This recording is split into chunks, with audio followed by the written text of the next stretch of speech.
അപ്പോസ്തല പ്രവർത്തനങ്ങൾ അധ്യായം 10. കൊർണേലിയൂസ്. കേസറിയായിൽ കൊർണേലിയൂസ് എന്നൊരുവൻ ഉണ്ടായിരുന്നു. അവൻ ഇത്താലിക്കെ എന്ന് വിളിക്കപ്പെടുന്ന സൈന്യ വിഭാഗത്തിലെ ഒരു ശതാധിപനായിരുന്നു. അവനും കുടുംബവും ദൈവഭയവും ഭക്തിയുമുള്ളവരായിരുന്നു. അവൻ ജനങ്ങൾക്ക് ഉദാരമായി ദാനധർമ്മം ചെയ്യുകയും ദൈവത്തോട് നിരന്തരം പ്രാർത്ഥിക്കുകയും ചെയ്തു പോന്നു. ഒരു ദിവസം ഏതാണ്ട് 9-ാം മണിക്കൂറിൽ കൊർണേലിയൂസ് എന്ന് വിളിച്ചുകൊണ്ട് ഒരു ദൈവദൂതൻ ആഗതനാകുന്നത് ഒരു ദർശനത്തിൽ അവൻ വ്യക്തമായി കണ്ടു. ഭയവിക്കുലനായി ഉറ്റുനോക്കിക്കൊണ്ട് അവൻ ചോദിച്ചു, പ്രഭോ, ഇതെന്താണ്? ദൂതൻ പറഞ്ഞു, നിന്റെ പ്രാർത്ഥനകളും ദാനധർമ്മങ്ങളും ദൈവസന്നിധി നിന്നെ അനുസ്മരിപ്പിച്ചിരിക്കുന്നു. യോപ്പായിലേക്ക് ആളയച്ച് പത്രോസ് എന്ന് വിളിക്കപ്പെടുന്ന ശിമയോനെ വരുത്തുക. അവൻ കടൽ തീരത്ത് താമസിക്കുന്ന തുകൽ പണിക്കാരൻ ശിമയോന്റെ വീട്ടിലുണ്ട്. തന്നോട് സംസാരിച്ച ദൂതൻ പോയപ്പോൾ അവൻ തന്റെ 2 ഭൃത്യന്മാരെയും അംഗരക്ഷകന്മാരിൽപ്പെട്ട വിശ്വസ്തനായ ഒരു പടയാളിയെയും വിളിച്ച് എല്ലാം വിശദീകരിച്ചു കൊടുത്തതിന് ശേഷം അവരെ യോപ്പായിലേക്ക് അയച്ചു. അവർ യാത്ര ചെയ്ത് പിറ്റേ ദിവസം നഗരത്തെ സമീപിച്ചപ്പോൾ പത്രോസ് പ്രാർത്ഥിക്കാൻ മട്ടുപ്പാവിലേക്ക് പോവുകയായിരുന്നു. ഏകദേശം 6-ാം മണിക്കൂറായിരുന്നു. അവന് വിശന്നു, എന്തെങ്കിലും ഭക്ഷിക്കണമെന്ന് തോന്നി. അവർ ഭക്ഷണം തയ്യാറാക്കിക്കൊണ്ടിരുന്നപ്പോൾ അവന് ഒരു ദിവ്യ അനുഭൂതി ഉണ്ടായി. സ്വർഗം തുറന്നിരിക്കുന്നതും വലിയ വിരിപ്പ് പോലുള്ള ഒരു പാത്രം 4 കോണിലും പിടിച്ച് ഭൂമിയിലേക്ക് ഇറക്കപ്പെടുന്നതും അവൻ കണ്ടു. ഭൂമിയിലെ എല്ലാത്തരം നാൽക്കാലികളും ഇഴജന്തുക്കളും ആകാശപ്പറവകളും അതിലുണ്ടായിരുന്നു. ഒരു സ്വരവും അവൻ കേട്ടു, പത്രോസേ, എഴുന്നേൽക്കുക, നീ ഇവയെ കൊന്ന് ഭക്ഷിക്കുക. പത്രോസ് പറഞ്ഞു, കർത്താവേ, ഒരിക്കലുമില്ല. മലിനമോ അശുദ്ധമോ ആയ ഒന്നും ഞാൻ ഒരിക്കലും ഭക്ഷിച്ചിട്ടില്ല. രണ്ടാമതും അവൻ ആ സ്വരം കേട്ടു, ദൈവം വിശുദ്ധീകരിച്ചവ മലിനമെന്ന് നീ കണക്കാക്കരുത്. 3 പ്രാവശ്യം ഇങ്ങനെ സംഭവിച്ചു. ഉടൻ തന്നെ പാത്രം ആകാശത്തേക്ക് എടുക്കപ്പെടുകയും ചെയ്തു. താൻ കണ്ട ദർശനത്തിന്റെ അർത്ഥമെന്തെന്ന് പത്രോസ് സംശയിച്ചു നിൽക്കുമ്പോൾ കൊർണേലിയൂസ് അയച്ച ആളുകൾ ശിമയോന്റെ വീടന്വേഷിച്ച് പടിവാതിൽക്ക് നിൽപ്പുണ്ടായിരുന്നു. പത്രോസ് എന്ന് വിളിക്കപ്പെടുന്ന ശിമയോൻ ഇവിടെയാണോ താമസിക്കുന്നത് എന്ന് അവർ വിളിച്ചു ചോദിച്ചു. പത്രോസ് ദർശനത്തെക്കുറിച്ച് ചിന്തിച്ചു കൊണ്ടിരുന്നപ്പോൾ ആത്മാവ് അവനോട് പറഞ്ഞു, ഇതാ 3 പേർ നിന്നെ അന്വേഷിക്കുന്നു. എഴുന്നേറ്റ് താഴേക്ക് ചെല്ലുക, ഒന്നും സംശയിക്കാതെ അവരോടൊപ്പം പോവുക, എന്തെന്നാൽ ഞാനാണ് അവരെ അയച്ചിരിക്കുന്നത്. പത്രോസ് താഴെ വന്ന് അവരോട് പറഞ്ഞു, നിങ്ങൾ അന്വേഷിക്കുന്നയാൾ ഞാൻ തന്നെ.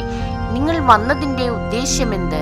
അവർ പറഞ്ഞു, നീതിമാനും ദൈവഭയമുള്ളവനും യഹൂദജനത്തിനെ മുഴുവനും സമ്മതനുമായ കൊർണേലിയൂസ് എന്ന ശതാധിപന് നിന്നെ ആളയച്ച് വീട്ടിലേക്ക് കൊണ്ടുചെല്ലണമെന്നും നിന്റെ വാക്കുകൾ കേൾക്കണമെന്നും ദൈവദൂതനിൽ നിന്ന് നിർദ്ദേശം ലഭിച്ചിരിക്കുന്നു. അവൻ അവരെ അകത്തേക്ക് വിളിച്ച് അവിടെ താമസിപ്പിച്ചു. അടുത്ത ദിവസം അവൻ അവരോടൊപ്പം പുറപ്പെട്ടു. യോപ്പായിൽ നിന്നുള്ള ചില സഹോദരന്മാരും അവനെ അനുയാത്ര ചെയ്തു. പിറ്റേ ദിവസം അവർ കേസറിയായിലെത്തി. കൊർണേലിയൂസ് തന്റെ ബന്ധുക്കളെയും അടുത്ത സുഹൃത്തുക്കളെയും വിളിച്ചുകൂട്ടി അവരുടെ വരവ് പ്രതീക്ഷിച്ചിരിക്കുകയായിരുന്നു. പത്രോസ് അകത്ത് പ്രവേശിച്ചപ്പോൾ കൊർണേലിയൂസ് അവനെ സ്വീകരിച്ച് കാൽക്കൽ വീണ് നമസ്കരിച്ചു. എഴുന്നേൽക്കുക, ഞാനും ഒരു മനുഷ്യനാണ് എന്ന് പറഞ്ഞുകൊണ്ട് പത്രോസ് അവനെ എഴുന്നേൽപ്പിച്ചു. അവനോട് സംസാരിച്ചുകൊണ്ട് പത്രോസ് അകത്ത് പ്രവേശിച്ചപ്പോൾ വളരെ പേർ അവിടെ കൂടിയിരിക്കുന്നത് കണ്ടു. അവൻ അവരോട് പറഞ്ഞു, മറ്റൊരു വർഗക്കാരനുമായി സമ്പർക്കം പുലർത്തുന്നതും അവനെ സമീപിക്കുന്നതും ഒരു യഹൂദന് എത്രത്തോളം നിയമവിരുദ്ധമാണെന്ന് നിങ്ങൾക്ക് അറിയാമല്ലോ. എന്നാൽ ഒരു മനുഷ്യനെയും ഹീനജാതിക്കാരനെന്നോ അശുദ്ധനെന്നോ വിളിക്കരുതെന്ന് ദൈവം എനിക്ക് കാണിച്ചു തന്നിരിക്കുന്നു. അതിനാൽ നിങ്ങൾ എനിക്ക് ആളയച്ചപ്പോൾ യാതൊരു തടസ്സവും പറയാതെ ഞാൻ വരികയാണ് ചെയ്തത്. എന്തിനാണ് നിങ്ങൾ എന്നെ ആളയച്ചതെന്ന് പറയുവിൻ. കൊർണേലിയൂസ് മറുപടി പറഞ്ഞു, 4 ദിവസം മുമ്പ് ഈ സമയത്ത് വീട്ടിൽ വെച്ച് ഞാൻ 9-ാം മണിക്കൂറിലെ പ്രാർത്ഥന നടത്തുകയായിരുന്നു.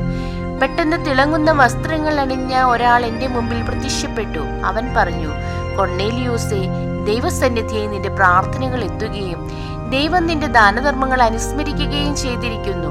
അതുകൊണ്ട് യോപ്പായിലേക്ക് ആളയച്ച് പത്രോസ് എന്ന് വിളിക്കപ്പെടുന്ന ശിമയോനെ വരുത്തുക.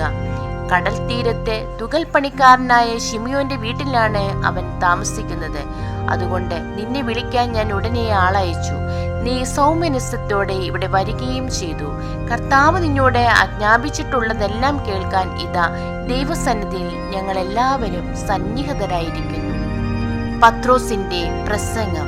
പത്രോസ് അവരോട് സംസാരിച്ചു തുടങ്ങി, സത്യമായും ദൈവത്തിന് പക്ഷപാതമില്ലെന്നും അവിടുത്തെ ഭയപ്പെടുകയും നീതി പ്രവർത്തിക്കുകയും ചെയ്യുന്ന ആരും ഏത് ജനതയിൽപ്പെട്ടവനായാലും അവിടുത്തേക്ക് സ്വീകാര്യനാണെന്നും ഞാൻ സത്യമായി അറിയുന്നു.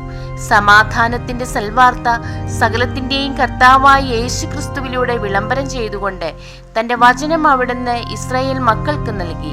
യോഹന്നാൻ പ്രസംഗിച്ച സ്നാനത്തിന് ശേഷം ഗലീലയിൽ ആരംഭിച്ച് യൂദയ മുഴുവനിലും സംഭവിച്ച കാര്യങ്ങൾ നിങ്ങൾക്ക് അറിവുള്ളതാണല്ലോ.